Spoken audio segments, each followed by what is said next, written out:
ನೋಡಿ ಫ್ರೆಂಡ್ಸ್, ಊರಲ್ಲಿ ನಿನ್ನೆ ಮಳೆಯಾಗಿದೆ. ಹಾಗಾಗಿ ಇಲ್ಲಿ ಹೊಲದಲ್ಲೆಲ್ಲ ನೀರು ತುಂಬಿಕೊಂಡೆ. ಹೊಲದಲ್ಲಿ ಏನು ಕೆಲಸ ಮಾಡೋಕ್ಕೆ ಆಗೋದಿಲ್ಲ ಫ್ರೆಂಡ್ಸ್. ಇವು ದನ ಕರ ಕುರಿ ಮರಿ ಅವರೆಲ್ಲ ರಾತ್ರಿ ಬೆಳತನ ಮಲಗಿರಲಿಲ್ಲ ಫ್ರೆಂಡ್ಸ್. ಕುರಿ ಸತಿ ಮಲಗಿರಲಿಲ್ಲ ಫ್ರೆಂಡ್ಸ್. ಇದು ನೋಡಿ ಫ್ರೆಂಡ್ಸ್, ನೀರೆಲ್ಲ ತುಂಬಿಕೊಂಡಿದ್ದಾನೆ.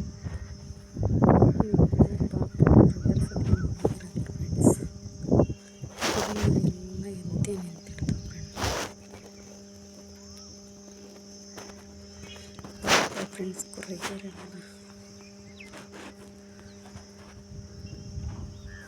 ನೋಡಿ ಫ್ರೆಂಡ್ಸ್, ಈ ಥರ ಇದೆ. ಈ ಥರ ಎಲ್ಲ ನೀರು ತುಂಬಿಕೊಂಡಿದ್ದಾವೆ ಹೊಲದಲ್ಲಿ. ಬಂದಲ್ಲಿ ಕುರಿಯರು ಪಾಪ ಎಮ್ಮೆಗಳು ಮೇಯ್ತಿದ್ದಾವೆ ಫ್ರೆಂಡ್ಸ್.